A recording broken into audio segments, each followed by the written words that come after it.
Si Isay ay isang simpleng dalagang lumaki sa probinsya. Anak siya ng isang magsasaka at tindera sa palengke.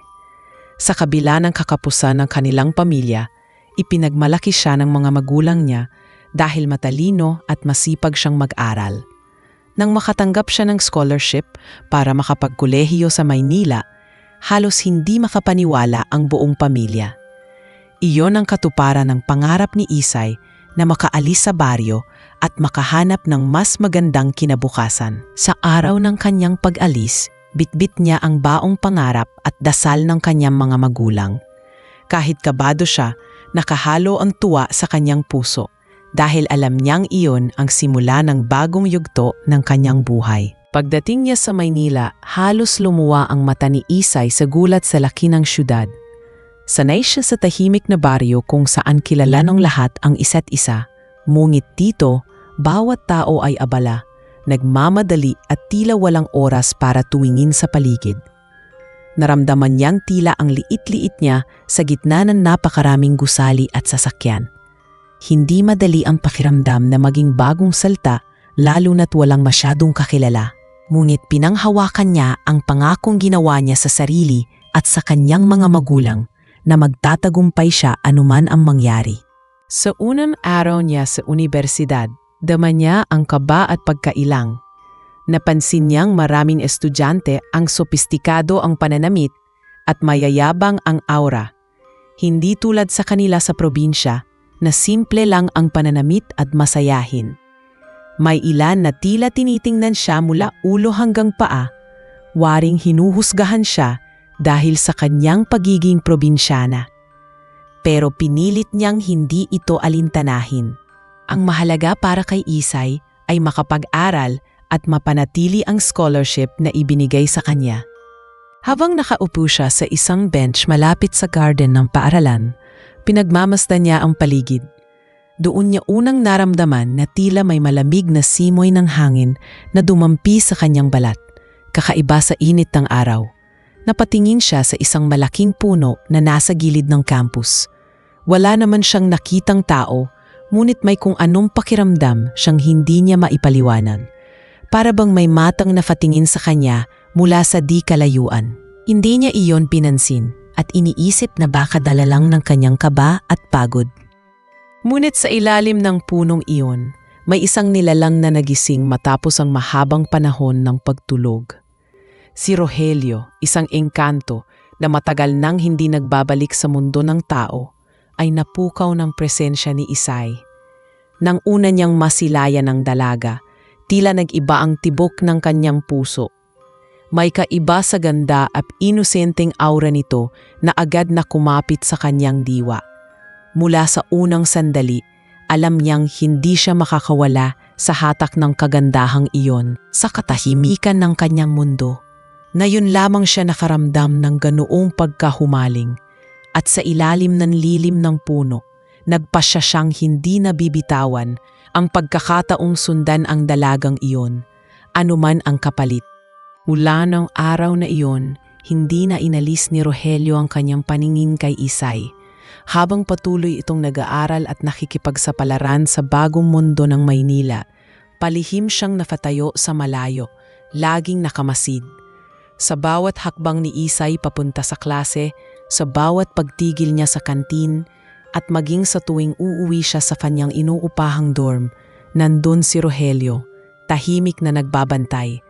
Para sa kanya, isang misteryo ang dalagang iyon. Hindi niya maintindihan kung bakit bigla na lamang nagising ang kanyang damdamin matapos ang mahabang panahong pagiging malamig at walang pakialam sa mga mortal. Isang hapon, matapos ang klase ni Isay, dumaan siya sa isang daan malapit sa puno kung saan unang nagising si Rogelio. Hindi niya alam na naroon pala ang engkanto na asilip mula sa likod ng mga dahon. Nakasuot ito ng anyong hindi agad mapapansin ng tao. Tila bahagi lamang ng hangin o lilim ng mga sanga. Habang pinagmamasdan niya si Isay na naglalakad, napansin niya ang pagod sa mukha nito. Napansin niya rin ang bigat ng mga libro sa bag na dala nito. Ang simpleng galaw ni Isay ay tila musika sa kanyang mata. Habang mas tumatagal, mas lumalalim ang kanyang pagkahumaling. Ngunit hindi iyon nanatiling simpleng paghanga. Nang gabing iyon, habang nag-aaral si Isay sa kanyang maliit na silid, muling bumisita si Rogelio. Hindi siya nakikita, ngunit naroon siya sa anino ng dingding. Nakamasid habang nakayuko si Isay sa kanyang mga libro. Ramdam niya ang pagpupursigi ng dalaga, ang pagpipilit nitong abutin ang pangarap kahit mag-isa sa syudad. Sa damdaming iyon, nakaramdam siya ng kakaibang awa at pagnanais na protektahan si Isay mula sa lahat ng bagay na maaaring makasakit dito. Kinabukasan, napatunayan ni Rogelio ang kanyang desisyon. Habang tumatawid si Isay sa kalsada, biglang may humagibis na sasakyan na halos hindi napansin ng dalaga. Sa isang iglap, ginamit ni Rogelio ang kanyang kapangyarihan at hinila si Isay palayo. Nagulat si Isay nang maramdaman niyang tila may malamig na hangin na biglang pumigil sa kanyang katawan at itulak siya sa gilid ng kalsada. Ang sasakyan ay dumaan na parang kidlat at kung hindi dahil sa mahiwagang tulong, baka napahamak siya. Hingal at nanginginig, nagtataka si Isay kung paano siya nakaligtas. Wala namang taong nakapaligid sa kanya at hindi niya maipaliwanag kung anong puwersa ang nagligtas sa kanya. Samantalang si Rogelio, nakatago pa rin sa lilim, nakangiti sa sarili dahil sa unang pagkakataon, nakialam na siya sa buhay ng dalagang hindi niya kayang tigilan sa pagmamasid. Sa kanyang isip, nagsimula na ang koneksyon na matagal na niyang ninanais. Sa kanyang puso, lalo siyang nabaon sa obsesyon na hindi na niya basta mabibitawan. Mula sa nangyari sa kalsada, hindi pa ring mawala sa isip ni Isay ang kababalaghan.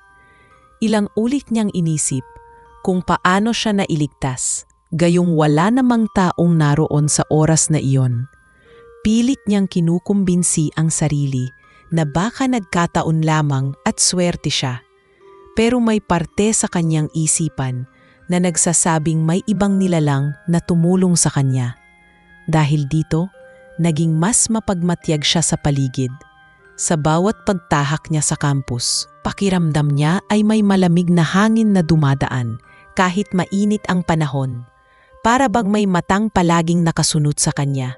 Subalit wala siyang nakikitang tao. Samantala, si Rogelio naman ay lalong nagiging palihim na tagapagbantay.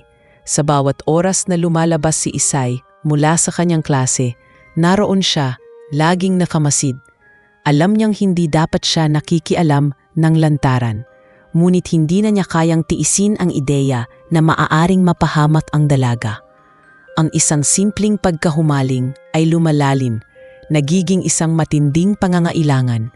Sa kanyang paningin, si Isay ay hindi na lamang isang tao. Isa itong kayamanang hindi niya hahayaang maagaw ni numan, kahit pa kapwa-tao o engkanto. Isang gabi, habang naglalakad si Isay pauwi mula sa library, muli siyang nakaramdam ng kakaibang presensya. Sa gilid ng kanyang paningin, tila may gumagalaw na anino. Napalingon siya ngunit wala siyang nakita.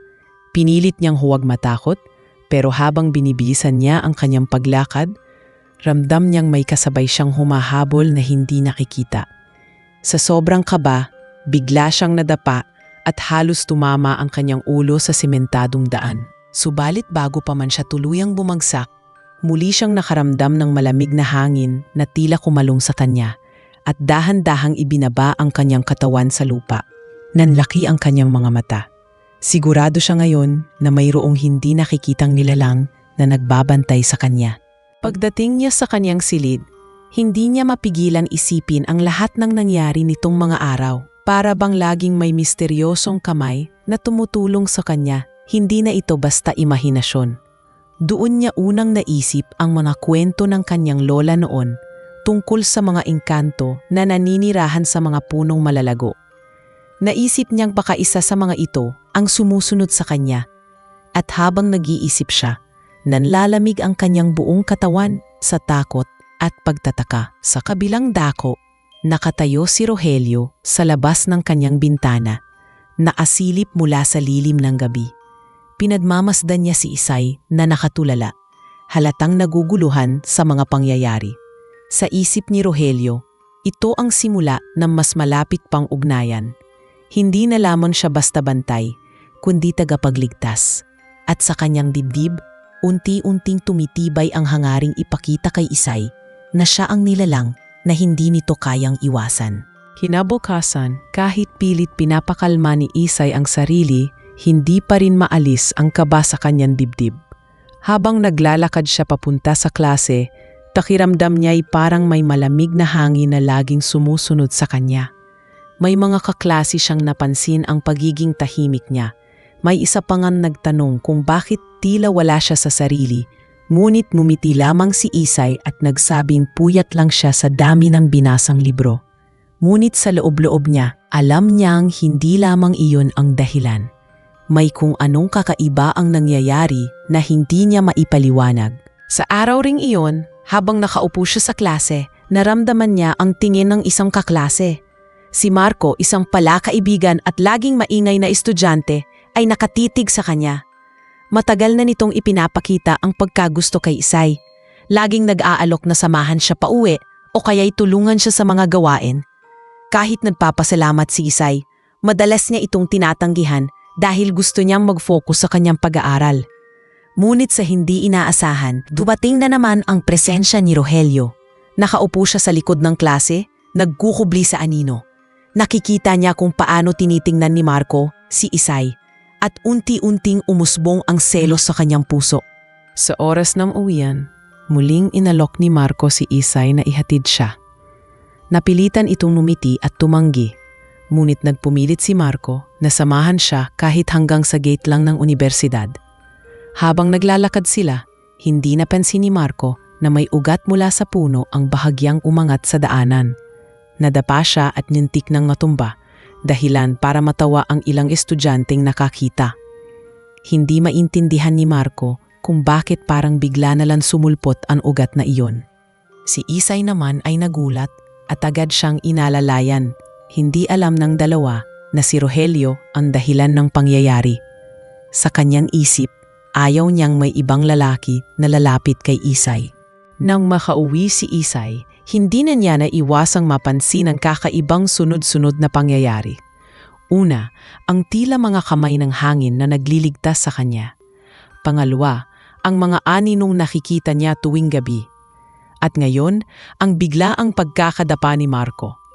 Magsisimula siyang magduda na hindi simpleng swerte o aksidente ang lahat. Naramdaman niya ang panlalamig ng kanyang balat, lalo na't naalala niya ang kwento ng kanyang lola tungkol sa mga engkantong naaakit sa mga babae at nagiging mapanganib kapag hindi napansin ang kanilang damdamin. Samantala, sa dilim ng kanyang pinagtataguan, si Rogelio ay lalong nahuhumaling. Hindi siya makapapayag na maagaw ng kahit sinong tao ang atensyon ni Isay. Sa kanyang isip, simula pa lamang ito ng mga paraan niya para ipakita na si Isay ay kanya at walang sinuman ang dapat lumapit o humadlang. Isang linggo ang lumipas matapos ang insidente kay Marco. Ngunit hindi pa rin mawala sa isip ni Isay ang mga kakaibang pangyayari. Sa tuwing gabi, habang naglalakad siya pauwi mula sa library, lagi niyang nararamdaman na may matang nakamasid. Ang mga anino sa paligid ay tila gumadalaw at ang simoy ng hangin ay laging malamig kahit mainit ang panahon. Sinubukan niyang isawalang bahala ang lahat, ngunit sa isang pagkakataon, halos hindi na niya maikaila ang nararamdaman. Isang gabi, habang naglalakad siya sa kalsadang tahimik at madilim, napatingin siya sa salamin ng isang gusali. Nagulat siya nang makita ang anyo ng isang lalaki sa likod niya. Matangkad, may matalim na mga mata, at may kakaibang karisma na hindi pangkaraniwan. Napasinghap siya at agad lumingon, ngunit wala siyang nakita. Nang bumalik ang kanyang tingin sa salamin, wala na rin ang lalaki. Mabilis ang tibok ng kanyang puso at hindi niya alam kung imahinasyon lamang ba iyon o totoo. Sa dorm, pilit niyang inisip na baka dahil lang sa pagod at stress ng eskwela kaya siya nakakakita ng mga bagay na wala naman. Ngunit habang nakahiga, naramdaman niya ang biglaang paglamig ng paligid. Ang kurtina ng kanyang bintana ay bahagyang gumalaw kahit sarado ang lahat. Doon niya narinig ang mahinang bulong na tila nagmumula sa hangin. Hindi malinaw ang mga salita, ngunit dama niya ang presensya ng isang nilalang na nagnanais lumapit sa kanya. Napapikit siya at nagdasal, umaasang mawala ang kakaibang pakiramdam na iyon. Samantala, si Rogelio ay hindi na makatiis. Matagal na niyang sinusundan si Isay, ngunit ngayon ay unti-unti na siyang nagpapakita. Nais niyang malaman ng dalaga na naroon siya, na siya ang dahilan ng mga pagliligtas sa kanya. Ngunit hindi pa siya handang ipakita ang kanyang tunay na anyo. Kaya't sa pamamagitan ng mga anino at salamin, ipinaparamdam niya ang kanyang presensya. Para sa kanya, ito'y paraan upang masanay si Isay na hindi siya nag-iisa. Kinabukasan, halatang pagod si Isay at hindi nakafocus sa klase. Ang kanyang mga kaklase ay nagtatanong kung ayos lang ba siya, ngunit ngumiti lamang siya at nagsabing puyat lang. Sa loob-loob niya, natatakot siyang magkwento dahil baka isipin ng iba na nababaliw siya. Ngunit ang totoo, sigurado siyang may nilalang na sumusunod sa kanya.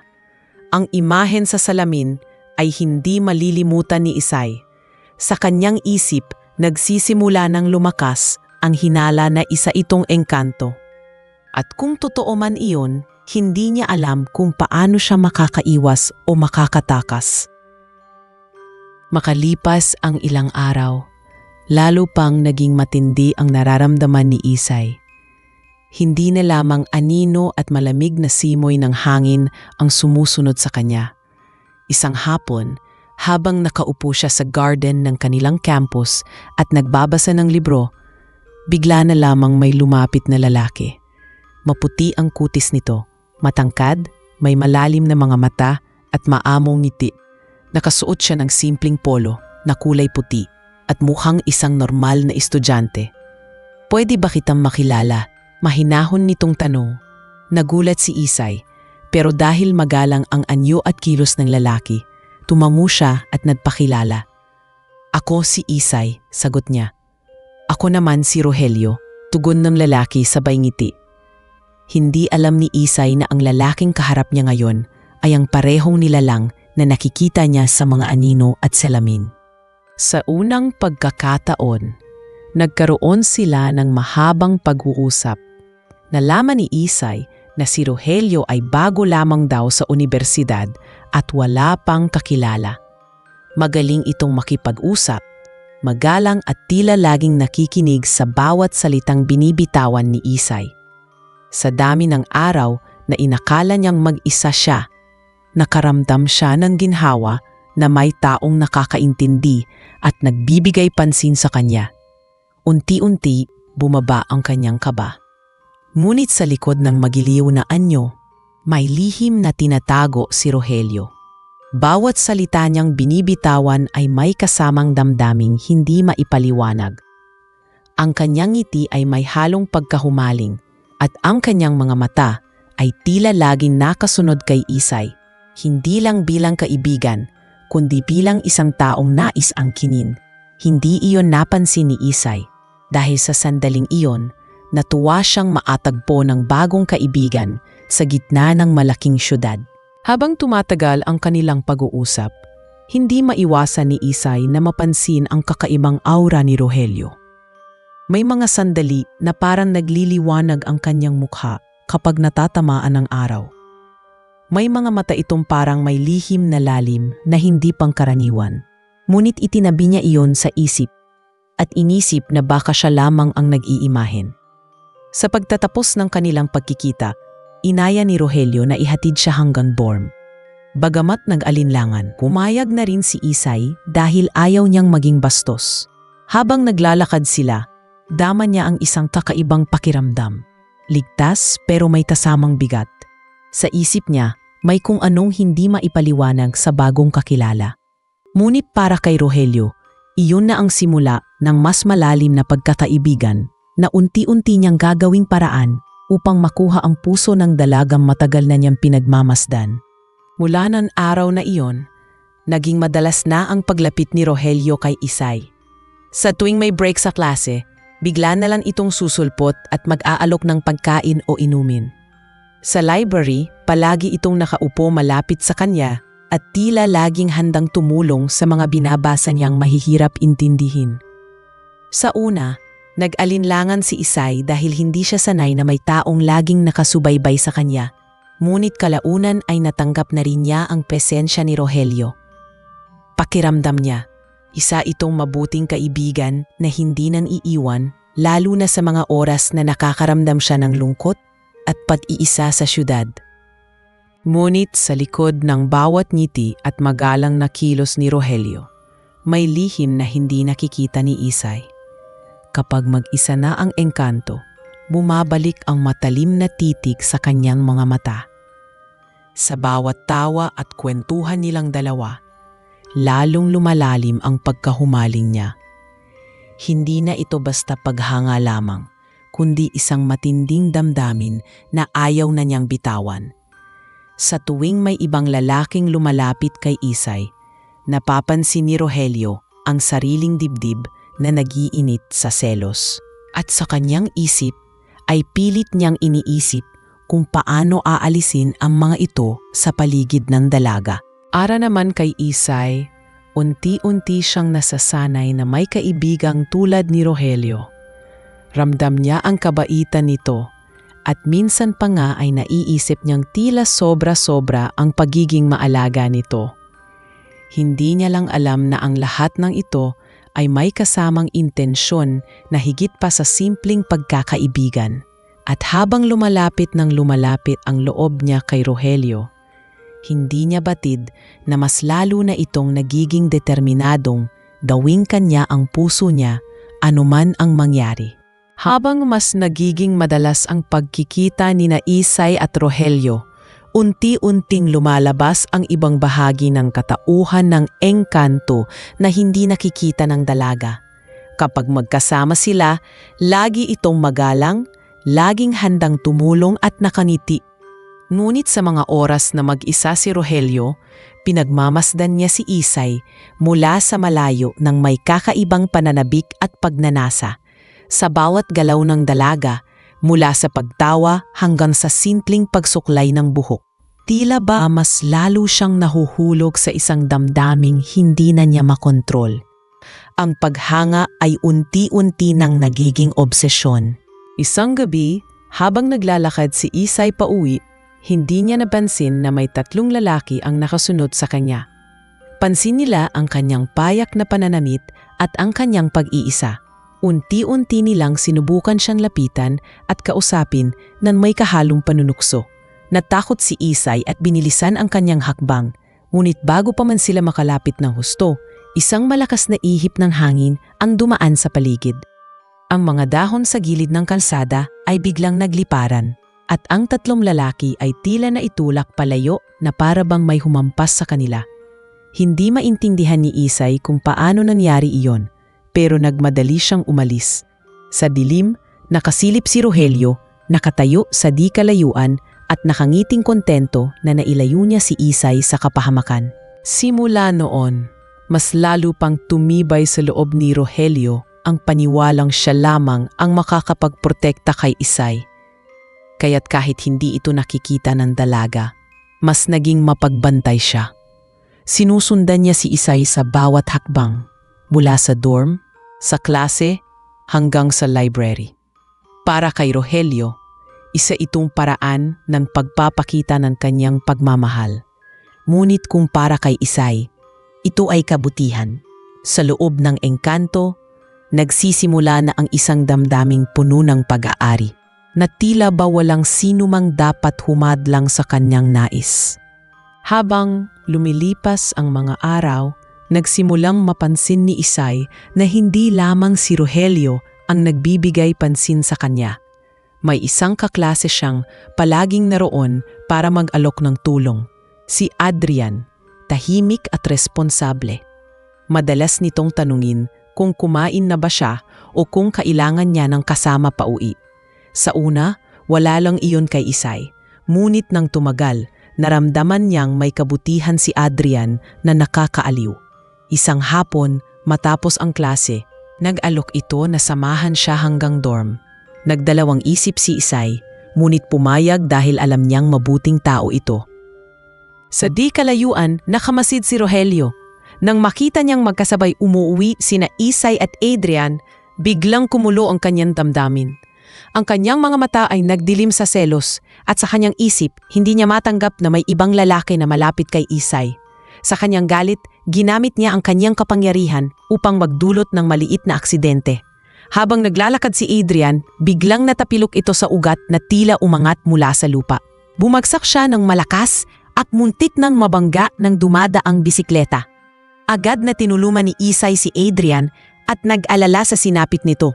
Ngunit hindi nila alam na si Rogelio ang may kagagawan. Pag-uwi ni Isay, hindi mawala sa kanyang isip ang pangyayari. Habang tinititigan ang kanyang bintana, naisip niya kung bakit tila sunod-sunod ang mga kakaibang bagay na nagaganap sa paligid niya. Laging may aksidenteng nangyayari. Laging may malamig na hangin at laging may presensyang hindi niya maipaliwanag. Hindi man niya masabi ng malinaw, alam niyang may nilalang na nakikialam sa kanyang buhay. Samantala, si Rogelio ay mas lalong naging determinado. Sa kanyang isip, walang sino mang tao ang maaaring pumalit sa tabi ni Isay.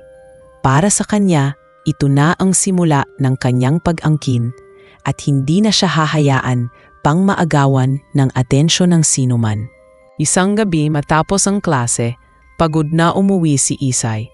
Nang makarating siya sa kanyang maliit na kwarto sa dorm, nagulat siya nang may makita sa ibabaw ng kanyang mesa. Isang bulaklak na hindi niya kilala ang uri, kulay lila ang mga talulot at tila kumikislap na parang may sariling liwanag. Dahan-dahan niya itong kinuha at napansin na kahit hawakan niya, hindi kumukupas o nalalanta. Ang bango nito'y kakaiba, nakakahilo, ngunit nakakaakit. Nagtaka si Isay kung sino ang nagdala nito, ngunit wala naman siyang kaibigan na pumapasok sa kanyang silid. Habang pinagmamasdan ng bulaklak, napansin niya ang dahan-dahang pagbuka ng mga talulot. Parang may sariling buhay ang bulaklak, at sa kanyang gulat, may manipis na usok na lumabas mula rito.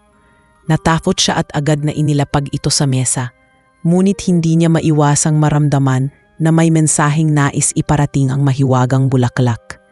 Sa kanyang isipan, naalala niya ang mga kwento ng kanyang lola tungkol sa mga engkanto na nagbibigay ng regalo sa mga taong kanilang nagugustuhan. Doon niya napagtanto na baka totoo ang kanyang hinala. May isang engkanto ngang sumusunod sa kanya. Kinabukasan, dala pa rin ni Isay ang kaba. Pinilit niyang huwag banggitin ito sa kanyang mga kaklase dahil baka tawanan lang siya o sabihing nag-iimbento. Ngunit hindi niya maiwasang bantayan ang paligid. At sa bawat pagkakataong naroroon si Rogelio, napapansin niyang tila laging may kakaibang aura ang binata. Minsan ay nahuhuli niya itong nakatitig sa kanya ng matagal at may halong init ang titig na iyon. Hindi niya alam kung dapat ba siyang matuwa dahil sa atensyon o matakot dahil sa kakaibang damdaming nararamdaman niya. Samantala, si Rogelio ay masaya sa kanyang ginawa. Para sa kanya, ang mahiwagang bulaklak ay simbolo ng kanyang damdamin at umaasa siyang mapansin ito ni Isay. Ngunit sa kanyang dibdib, alam niyang hindi sapat ang mga regalo. Gusto niya ng tuluyang magpakilala. Ipaalam na siya ang nilalang na nagliligtas at nagbabantay kay Isay. Sa isip niya, malapit na ang araw na iyon, kahit pa mga hulugan ng takot para sa dalaga. Makalipas ang ilang araw, hindi na nakatiis si Rogelio. Alam niyang hindi sapat ang mga palihim na regalo o ang mga aninong pagpapakita. Isang hapon, nadatnan ni Isay na mag-isa sa garden matapos ang klase. Nagpakita si Rogelio sa kanyang tunay na anyo bilang isang tao. Nakatayo siya sa harap ni Isay na may dalang maamong ngiti at mga matang puno ng emosyon. Isay, mahinahon niyang wika, "Ako ang nilalang na matagal ka nang binabantayan." Nabigla si Isay at halos hindi siya makapagsalita. Kita niya ang pamilyar na mukha ng binatang nakilala niya kamakailan, ngunit may kakaiba sa kanyang presensya. Para bang mas malalim at mas mabigat ang kanyang dating kaysa sa isang ordinaryong tao. Nagpatuloy si Rogelio, ipinaliwanag na siya ay isang engkanto na nagmula sa punong malapit sa kanilang universidad. Ikinuwento niya na mula nang makita si Isay, tila nabuhay muli ang kanyang puso. Hindi niya mapigil ang sarili at napilitan siyang sumunod at magbantay. Ako ang nagligtas sa iyo sa mga pagkakataong muntik ka nang mapahamak. Dagdag pa niya, umaasang mauunawaan siya ng dalaga. Ngunit imbes na matuwa, naramdaman ni Isay ang malamig na kilabot sa kanyang katawan. Napatayo siya at umatras, hawak-hawak ang kanyang bag na parang sandata laban sa binata. Engkanto ka? Nanginginig niyang tanong. Kaya pala, lahat ng kakaibang nangyayari. Natailing siya at naglakad palayo. Hindi alam kung saan tatakbo. Tinangka siyang lapitan ni Rogelio, ngunit inangat niya ang kanyang kamay bilang pagdepensa. Huwag kang lalapit. Ayoko ng kahit ano pang kakatuwang bagay. Sigaw niya bago siya nagmamadaling tumakbo palabas ng garden. Naiwang mag-isa si Rogelio. Ramdam ang bigat ng pagtanggi. Ang kanyang puso'y tila piniga. Ngunit kasabay nito ay ang mas matinding pagnanais na huwag hayaang tuluyang lumayo si Isay. Sa kanyang isipan, hindi matatapos ang lahat sa ganitong paraan. Kung hindi siya matatanggap ngayon, gagawa siya ng paraan para hindi na siya matakasan ng dalagang nagmamay-ari na ng kanyang damdamin. Simula nang ipagtapat ni Rogelio ang kanyang tunay na pagkatao, hindi na mapakali si Isay. Laging may kaba sa kanyang dibdib, lalo na kapag gabi. Pakiramdam niya'y sinusundan siya saan man siya magpunta. Kahit sa loob ng klase, ramdam niya ang malamig na hangin na dumadampi sa kanyang batok. Para bang may matang laging nakatitig. Pilit niyang ikinukubli sa mga kaklase ang kanyang takot, ngunit unti-unti na itong nakikita sa kanyang mga kilos. Naging tahimik siya, madalas tulala at madaling magulat sa maliliit na ingay. Hindi nagtagal, nagsimulang muling magpakita si Rogelio. Ngunit sa pagkakataong ito, mas mapilit na siya. Bigla na lang itong susulpot sa mga sulok ng pasilyo o kaya'y sa labas ng bintana ng dorm. Laging dala ang parehong pangungusap. Hindi kita iiwan, Isay. Hindi mo kailangang matakot sa akin. Subalit imbes na mapawi ang pangamba, lalo lamang itong nagdulot ng takot at pagkalito sa dalaga. Sa bawat gabi, naririnig niya ang mahinang bulong na parang tinatawag ang kanyang pangalan. At kahit gaano siya magdasal, hindi iyon humihinto. Isang gabi, habang nakahiga si Isay, nagising siya na parang may presensya sa tabi ng kanyang kama. Namimulat niya ang kanyang mga mata. Nakita niya si Rogelio na nakaupo sa gilid, nakatingin sa kanya ng may halong lambing at pagnanasa. Napasigaw si Isay at agad itong umatras. Umalis ka, wala kang karapatang pumasok dito. Nanginginig ang kanyang tinig, ngunit si Rogelio ay nanatiling kalmado. Mahal kita, Isay.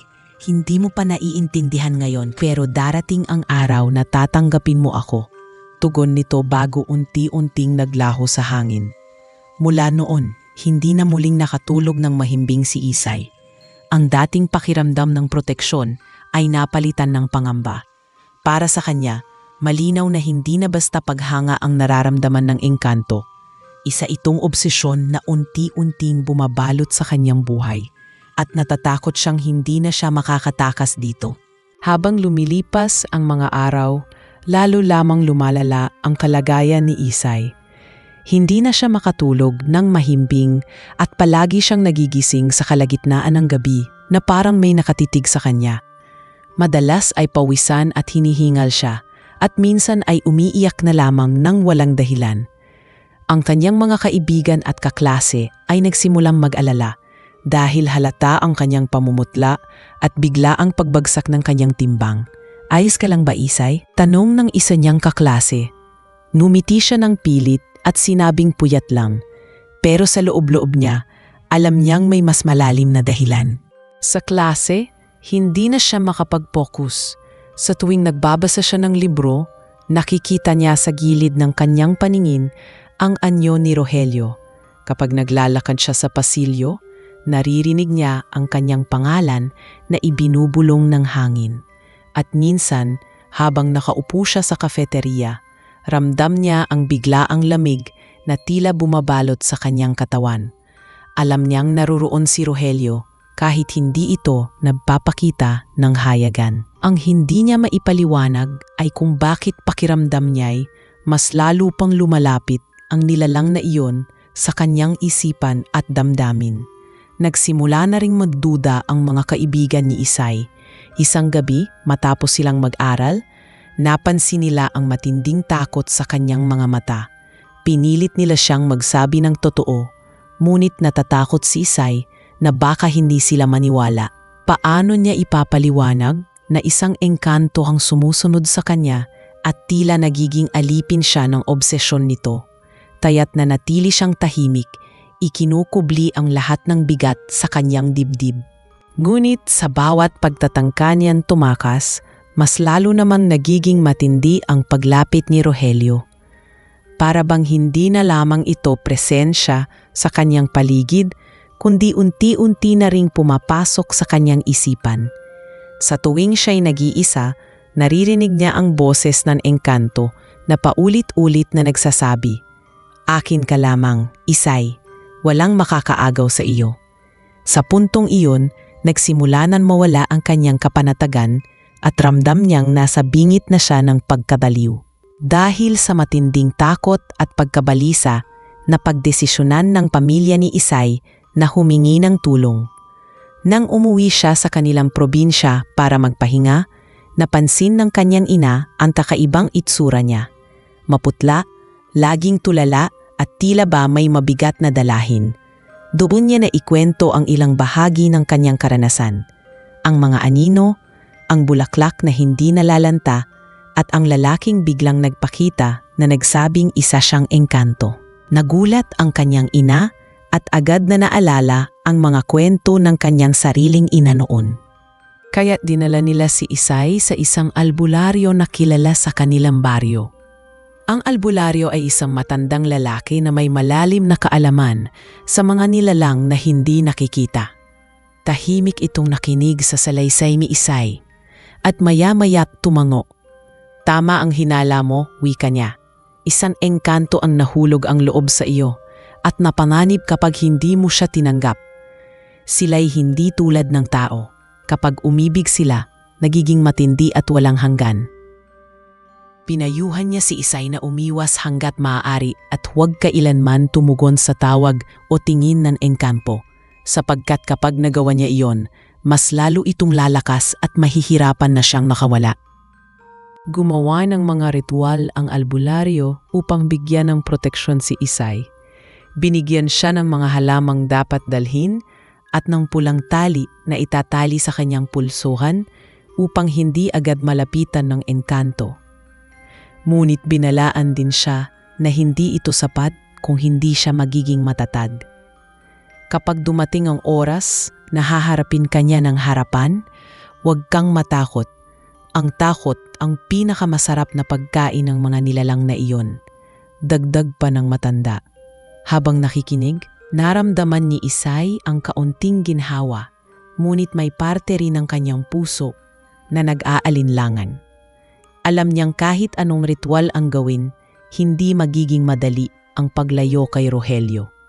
Sapagkat higit sa lahat, dama niyang hindi lamang basta paghanga ang nararamdaman nito. Isa itong pag-ibig na balot ng obsesyon at sa kanyang puso, natatakot siyang baka dumating ang oras na hindi na siya makatakbo palayo. Matapos ang mga ritual at payo ng albularyo, nagkaroon ng kaunting kapanatagan si Isay. Ngunit hindi nagtagal ay muling naparamdam si Rogelio.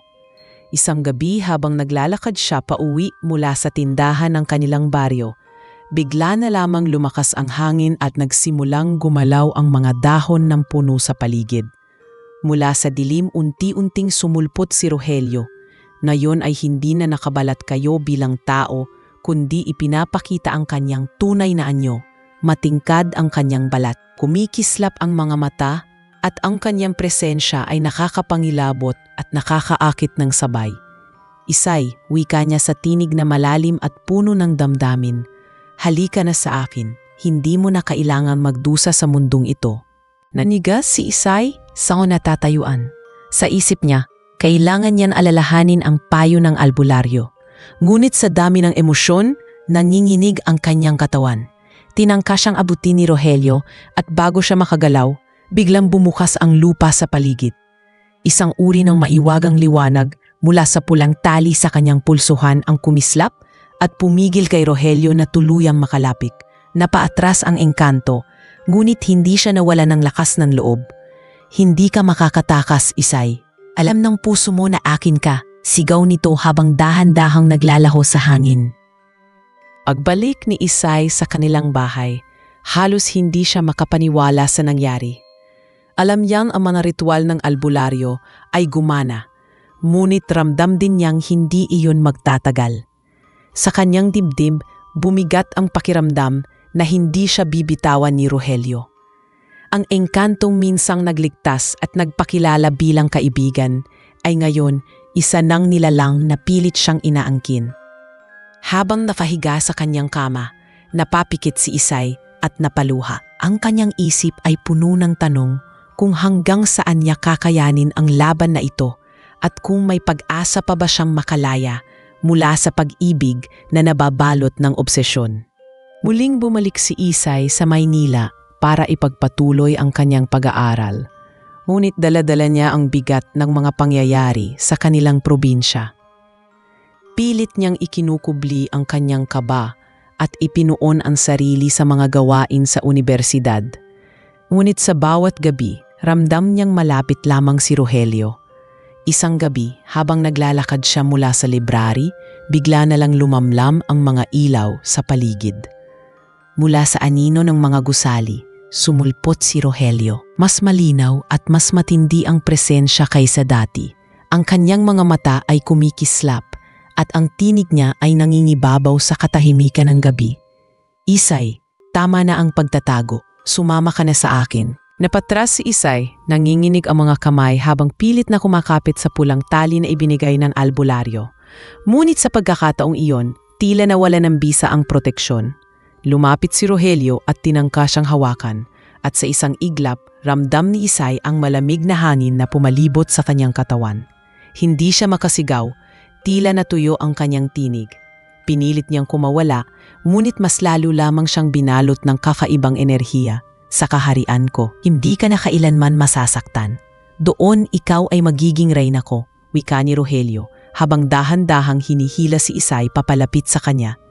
Ngunit sa loob ng dalaga, nanatiling matatag ang kanyang pagtutol. Hindi ka tamahal, Rogelio. Hindi mo ako maaaring pilitin. Mariin niyang sambit kahit nanginginig ang kanyang tinig. Sandaling natigilan ang engkanto, ngunit mabilis ding nagbalik ang matinding apoy ng kanyang obsesyon. Sa puntong iyon, isang biglaang liwanag ang sumiklab mula sa kalangitan at may lakas na pumigil kay Rogelio upang tuluyang makuha si Isay.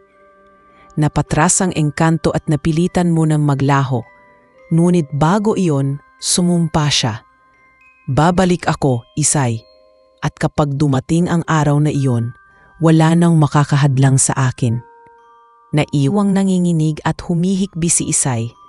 Alam niyang hindi na simpleng pananakot ang ginagawa ng engkanto. Isa itong matinding pagtatangka na agawin ang kanyang kalayaan. Makalipas ang insidente, mas lalong natakot si Isay.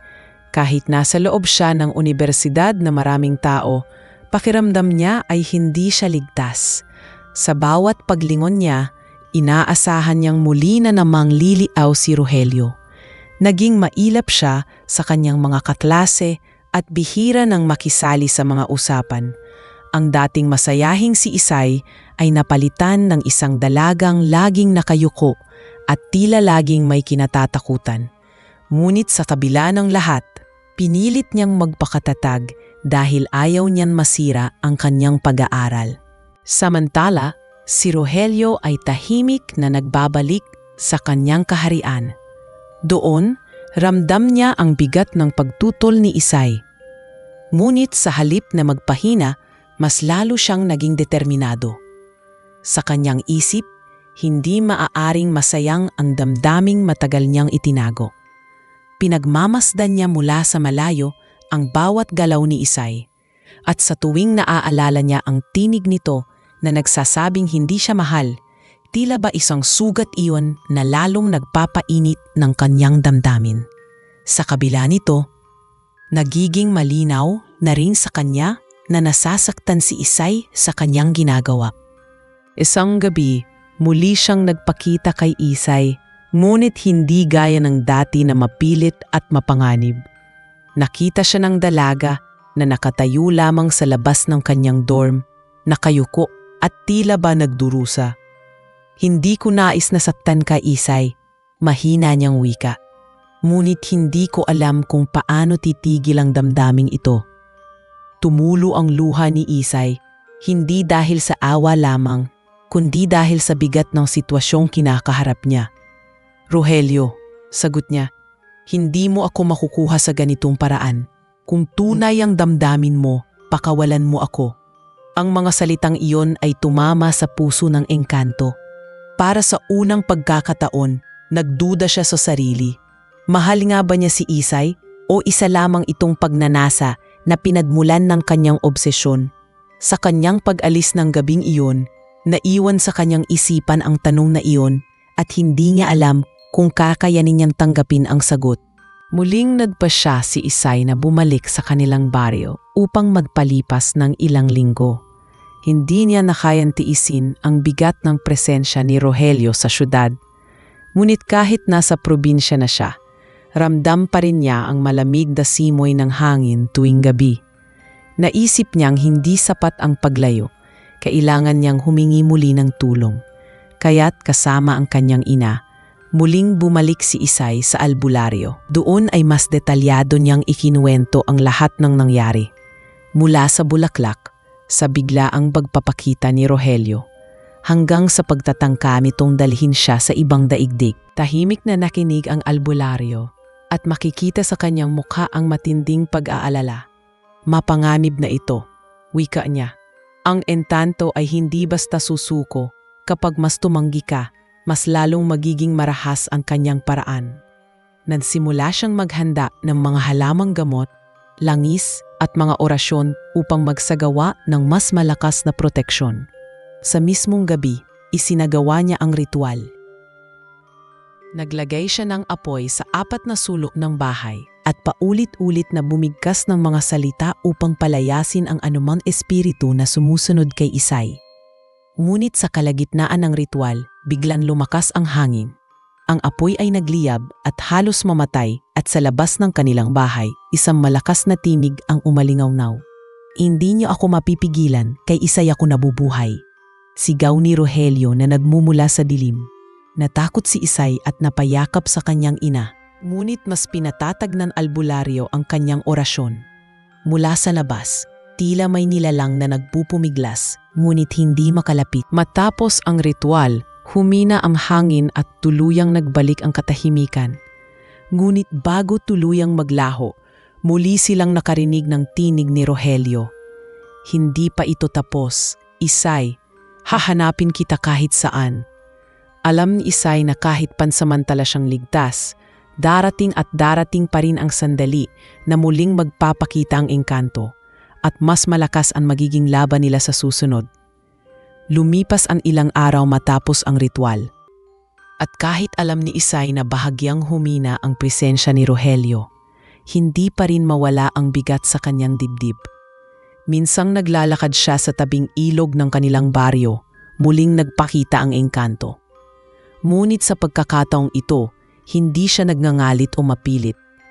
Nakita niya si Rogelio na nakatayo lamang, nakayuko, at tila ba sugatan ang kanyang damdamin. Isay, mahina nitong wika. Hindi ko alam kung paano huminto. Mahal kita, ngunit sa tuwing tinataboy mo ako, para bang ako'y namamatay. Napayak si Isay, hindi dahil sa takot, kundi dahil sa awa. Nakita niya ang tunay na sakit sa mga mata ng engkanto. Hindi mo ako pwedeng pilitin, tugon niya. Nanginginig ang boses. Kung tunay ang damdamin mo, kailangan mong pakawalan ako. Hindi ako laruan, hindi ako pag-aari. Sa unang pagkakataon, tila natigilan si Rogelio. Ang kapangyarihan niyang dating nangingibabaw ay tila naglaho sa bigat ng kanyang emosyon. Ramdam niyang ang pagpupumilit niya ay nagdudulot lamang ng sakit sa dalagang minamahal niya. Sa katahimikan ng gabing iyon, hindi na siya muling nagpakita agad. Naiwan si Isay na humahagulgol, ramdam ang gulo ng sitwasyon. Sa kanyang puso, nagsimula siyang magtanong kung may pag-asa pa bang magbago ang engkanto o tuluyan na lamang ba siyang magiging biktima ng kanyang obsesyon. Kinabukasan, uling dumisita si Isay sa albularyo upang humingi ng payo.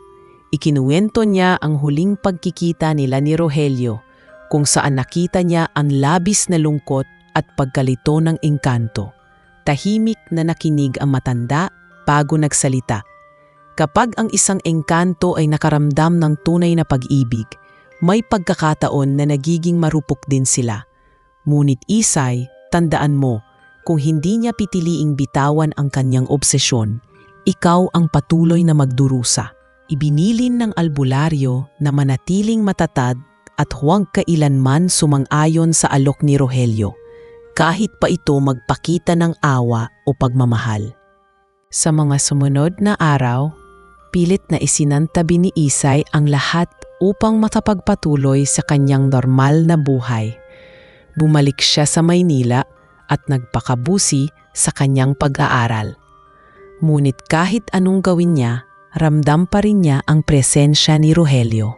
Sa tuwing dadaan siya sa garden ng campus, naroon ang malamig na simoy ng hangin.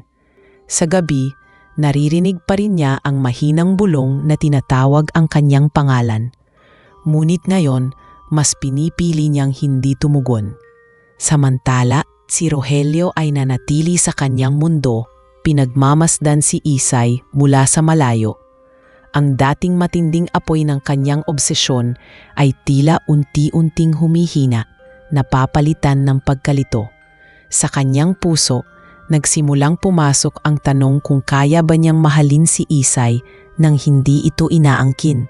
Lumipas ang ilang linggo at hindi na muling nagpakita si Rogelio. Unti-unting nakaramdam ng ginhawa si Isay, bagaman may bakas pa rin ng takot sa kanyang puso.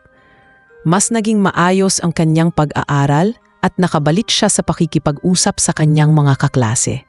Ngunit kahit anong pilit niyang gawing normal ang lahat, may bahagi ng kanyang isip na nagtatanong kung talagang tapos na ba ang lahat. Isang gabi, habang naglalakad siya pauwi mula sa klase, napahinto siya sa ilalim ng parehong punong naging simula ng lahat. Doon niya muling naalala ang mga salitang binitawan ni Rogelio, na mas pipiliin itong pakawalan siya kung iyon ang makakapagbigay ng kalayaan sa kanya. Sa di kalayuan, naramdaman niya ang presensya ng engkanto. Hindi ito nagpakita, ngunit ramdam niya ang bigat ng mga matang nakamasid. Isay, mahinang tinig ang umihip sa hangin. Mahal kita, ngunit hindi ko nahahadlangan ang iyong kalayaan. Napaluha si Isay, hindi dahil sa takot, kundi sa bigat ng damdaming kanyang narinig. Doon niya naramdaman ang sinseridad na matagal niyang hinintay. Sa unang pagkakataon, hindi na ito boses ng isang mapilit na nilalang, kundi ng isang pusong handang magsakripisyo. At sa gabing iyon, nagpasya si Rogelio na unahin ang kaligayahan ni Isay kaysa sa kanyang sariling pagnanasa. Matapos ang gabing iyon, tuluyang hindi na nagpakita si Rogelio. Sa una, may kaba pa rin sa dibdib ni Isay. Ngunit habang lumilipas ang mga araw, napagtanto niyang unti-unti nang nagiging payapa ang kanyang buhay. Nakabalik siya sa normal na takbo ng kolehiyo, mas nakapagtuon sa kanyang mga aralin, at muling nakaramdam ng ginhawa tuwing kasama ang kanyang mga kaibigan. Ang dating mga gabi na puno ng bulong at malamig na presensya ay napalitan ng katahimikan. Ngunit kahit wala na ang engkanto, naiwan sa alaala ni Isay ang mga mata ni Rogelio at ang bigat ng kanyang tinig noong huling pagkakataong narinig niya ito. Hindi niya maikaila na kahit puno ng takot ang kanyang karanasan, may bahagi rin sa kanya na nakaramdam ng awa. Alam niyang sa kabila ng pagiging mapilit at mapanganib, totoo ang damdaming ipinakita ni Rogelio. Isang hapon, habang nag-iisa siya sa silid-aralan, napatingin siya sa bintana at napangiti. "Salamat Rogelio," mahina niyang bulong, "dahil pinili mong pakawalan ako." Sa puso niya, alam niyang hindi na muling babalik ang engkanto, ngunit nanatili itong bahagi ng kanyang buhay. Isang alaala ng isang nilalang na nagmahal sa kanya sa paraang hindi niya inaasahan at nagpakawala sa kanya sa oras na mas kailangan niya ng kalayaan.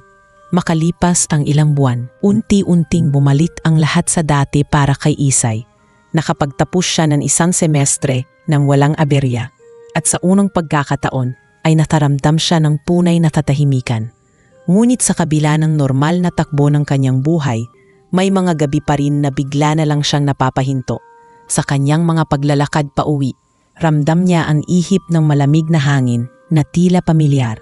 Hindi ito tulad ng dati na puno ng pangamba, kundi isang banayad na paalala.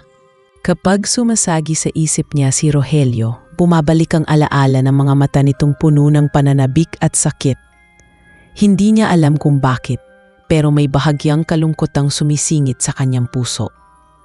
Alam niyang wala na ito, ngunit sa tuwing naaalala niya ang mga pangyayari, naiisip niya kung gaano katindi ang pagmamahal ng engkanto sa kanya. Isang pag-ibig na mali ang paraan, ngunit totoo pa rin sa diwa nito. Isang gabi, habang nag-aaral siya sa kanyang mesa, biglang dumampi ang malamig na hangin sa kanyang balikat. Napatingin siya sa bintana at nakitang maliwanag ang buwan. Walang anino, walang presensya, ngunit dama niya ang isang uri ng pagbabantay. Napangiti si Isay at mahina niyang binulong, "Kung nasaan ka man, sana maging payapa ka."